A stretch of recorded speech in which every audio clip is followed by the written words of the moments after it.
नमस्ते, welcome to our new blog. आजको हाम्रो यो ब्लग चाहिँ फरक छ किनभने यो यात्रा हामीले बिल्कुलै अचानक प्लान गरेका छौँ, बिना तयारी बिना योजना।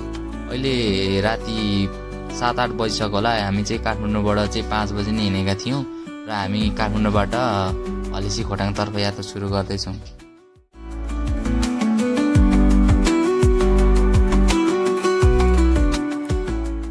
थोरै सामान, धेरै उत्साह र मनमा एउटा मात्र कुरा, हलेसी पुग्नै छ। यो यात्रा नयाँ अनुभव हुने पक्का छ किनभने हामी राति यात्रा गर्दैछौँ, जुन सामान्यतया कमै गरिन्छ। हामी अहिले काठमाडौँबाट केही टाढा आइसकेका छौँ। साँझको शीतल हावा, सुस्ताउँदै जाने उज्यालो अनि साथीभाइको रमाइलो कुराकानी। हामी गन्तव्यसम्म पुग्न भोलिपल्ट बिहान पर्नेछ, तर आजको रात हामी यात्रा र अनुभव दुवैमा रमाउँदैछौँ। हामी चाहिँ अहिले क्वालिटी रिसोर्ट आइपुगेको छौँ। अहिले चाहिँ 8:30 भयो होला। हामी चाहिँ अब 3 घन्टा जतिमा पुग्छौँ होला। अनि यहाँ माथि छ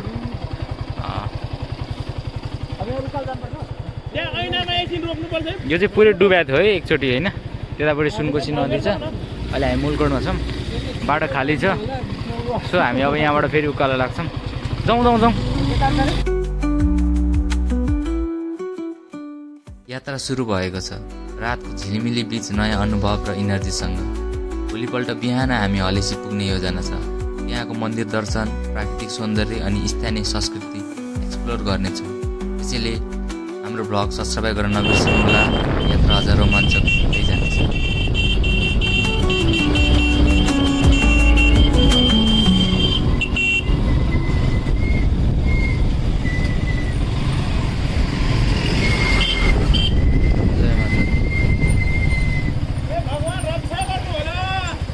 भाइ हाम्रो यात्रा सफल रहोस् ल। अहिले चाहिँ हामी यहाँ यसो कहानी डेन्जर छ नि त फेरि। के छ हजुर के छ थाहा छ नि तपाईँलाई? यसो सर्टकटमा तपाईँको यो कस्तो हुन्छ भनेदेखि यहाँ ऐनाको मैले नि सुनेको है, ऐना जस्तै राख्नुको कारण चाहिँ तपाईँको यो उताबाट नि होइन त्यो घामको आउँदाखेरि होइन यहाँबाट चाहिँ के हुन्छ भनेदेखि ऐनाले चाहिँ रिफ्लेक्ट गरेर त्यो घामले फेरि उतैपट्टि जस लाइटलाई उता पराइन्छ अरे। अनि अगाडिपट्टि बाटो जस क्लियर देखिन्छ अरे क्या। नत्र अब जस्तै ऐना नराख्दा चाहिँ पहिला चाहिँ के हुन्थ्यो नि, प्रायः दुर्घटना हुने स्वाटै तलै जाने अरे क्या। मान्छे त्यो तपाईँको त्यो के भन्छ त्यो छल गरे जस्तो टाइपको हुन्थ्यो अरे क्या यहाँ। अनि त्यो कारणले गर्दा चाहिँ यहाँ चाहिँ मन्दिर सन्दिर ट्याक्क ऐना चाहिँ अनि हरेक गाडीहरूको होइन पूजा नयाँ प्रयोग गर्दा अथवा पूजासुजा गर्दाखेरि ऐना चाहिँ यहाँ ल्याएर टाल्ने हो क्या। त्यसको कारणले गर्दा चाहिँ अनि यो मजाले अनि के भन्छ अब जस भगवानले हेर्छन्। काठमाडौँबाट बाहिरिँदै गर्दा हामीले धुलीखेल हुँदै खुरकोट पुग्छौँ। काठमाडौँ धुलीखेल खण्ड राम्रो कालो पत्रेबाट भएकोले यात्रा सहज रहन्छ। बाटोमा बागमती नदी, सुनकोशी नदी अनि रमणीय पहाडी दृश्यहरूले मन लोभ्याउँछ।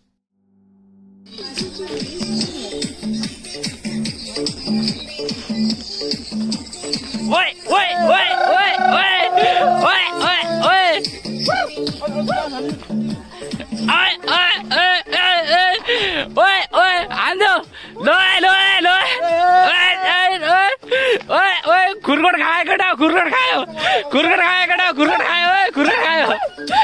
खायो। ल हाम्रो यो चाहिँ खुरकोटमा बसेर होइन फोटोसुट भइरहेछ। एकछिन चिया खाँदैछौँ यहाँ। केटाहरू नाचिरहेछ होइन, रमाइलो गरिरहेछ। सो आजको यात्रा चाहिँ बबाल छ। हरहर महादेवको नाममा चाहिँ हामी लागिरहेछौँ। मैले 9 बजिरहेछ, 9:30 भइसक्यो। अब हामी 12 बजीतिर हलेसी पुग्छौँ होला। सो गाडीहरू पनि तातिरहेको थियो होइन, सिलाइरहेको छौँ। Nice nice. अब हामी चाहिँ यताबाट जान्छौँ होइन। अहिले हामी खुरकोटको यो जक्स यो खुरकोटको एकदम सिमानामा छौँ। यता सिधै चाहिँ सिन्धुली हो, उतातिर सिन्धुली। अनि हामी अहिले यता चाहिँ भाइले के गरेको भाइ? के हो के भाइ? ल हामी अब यहाँबाट राख्छौँ यतातिर।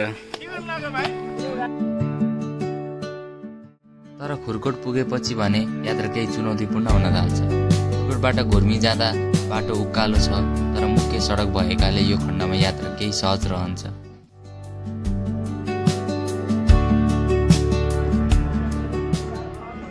काठमाडौँदेखि खोटाङको प्रसिद्ध धार्मिक स्थल हलेसी महादेवसम्मको यात्रा प्राकृतिक सौन्दर्यले भरिएको छ। तर यो यात्रा सहज मात्र होइन। यस यात्रामा हामीले पहाडका उकालो ओह्रालो साँघुरा सडकहरू अनि घुम्ती भरिएका बाटाहरू पार गर्दै जानुपर्छ।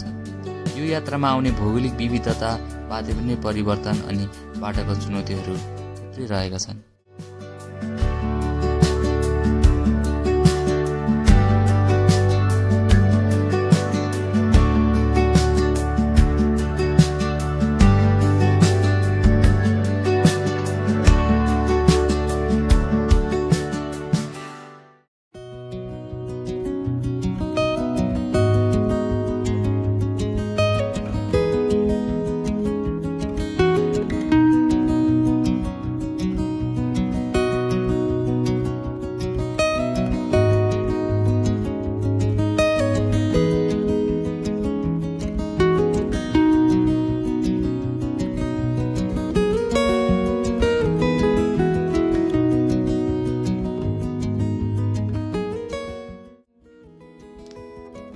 कठिन यात्रा पार गरेपछि जब हामी हलेसी पुग्छौँ तब हामीलाई एक प्रकारको आध्यात्मिक आनन्द मिल्छ।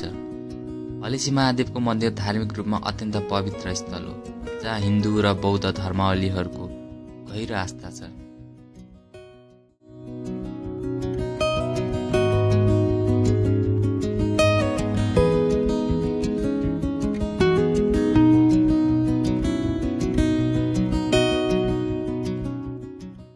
काठमाडौँदेखि हलेसीसम्मको यात्रा सहज छैन, तर प्राकृतिक सौन्दर्य, स्थानीय संस्कृतिको झल्को अनि धार्मिक महत्त्वले गर्दा यो यात्रा अविस्मरणीय बन्छ।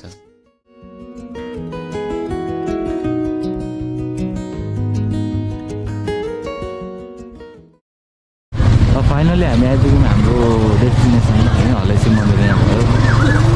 अनि पार्किङ चाहिँ यहाँ कता पार्किङ? सो हाम्रो कति पर्छ, कति घन्टा लाग्यो हामीलाई? 2 घन्टै लाग्यो। 2 घन्टै लाग्यो है। 2 घन्टाको यात्रापछि हामी अहिले मन्दिरमा छौँ।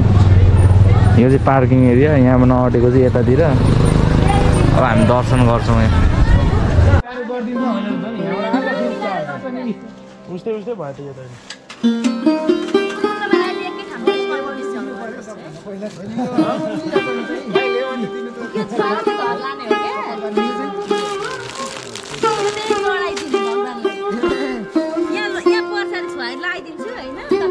मालाहरू पनि दामी ए ल ठिक छ।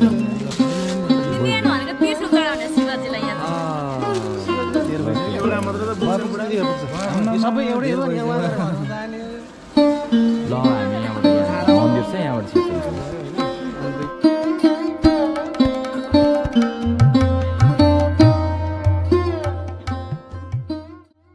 हलेसीलाई किराँतहरूको पवित्र स्थल पनि मानिन्छ।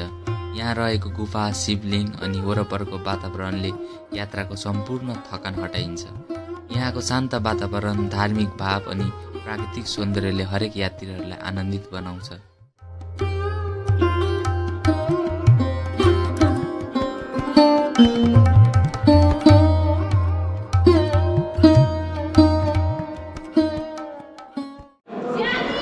मेन मन्दिर, सरस्वती, गणेश, नरिवल फुटाउने, भाकल देवी, शिवजी अनि गर्भद्वार यहाँ हुँदै यताबाट आएपछि पूजा सम्पन्न हुन्छ महादेवको। अनि पार्वतीको चाहिँ माघि यतापट्टि, पार्वती देवी यहाँ हुनुहुन्छ, पार्वतीको चाहिँ यता हुन्छ।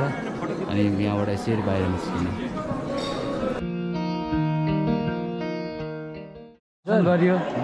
दुई शब्द ओके। सो सबैजना भाइहरूसँग दाइहरूसँग दर्शन गऱ्यो, एकदमै खुसी लागेको छ है।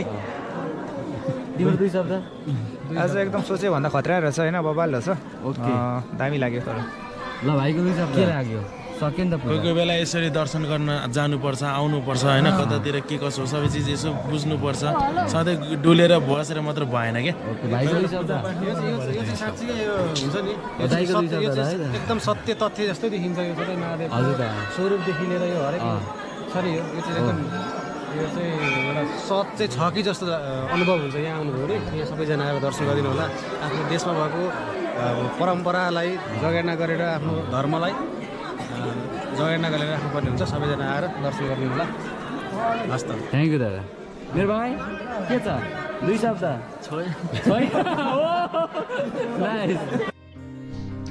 यो यात्रा केवल गन्तव्यसम्म पुग्ने मात्र होइन, बाटोमा देखिने सौन्दर्य, आउने चुनौतीहरू पार गर्दै अगाडि बढ्ने अनुभव पनि हो। चाहे घुमफिरका लागि होस् या धार्मिक दर्शनका लागि, काठमाडौँदेखि हलीसम्मको यात्रा रोमाञ्चक, चुनौतीपूर्ण अनि प्रेरणादायक छ। यदि तपाईँ पहिलो पटक हलीसी जाँदै हुनुहुन्छ भने सवारी साधन राम्रो रोज्नुहोस्। मनसुनमा यात्रा गर्दा थप सावधानी अपनाउनुहोस्। स्थानीय होटल र गेस्ट हाउसहरू बुक गर्न अग्रिम योजना बनाउनुहोस्। यात्राको मजा लिन बाटोको सुन्दरतामा ध्यान दिनुहोस्। ल अब चाहिँ आउँछ कि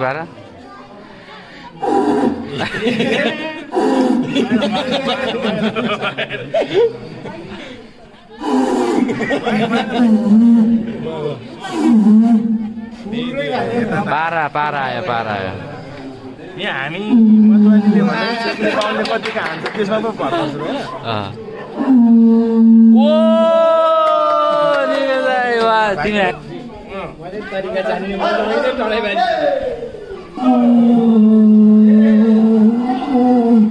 नाइस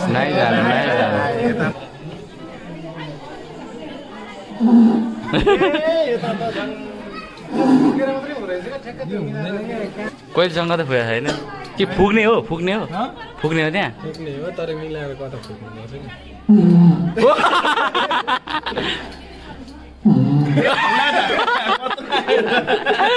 कसरी त है कसरी हो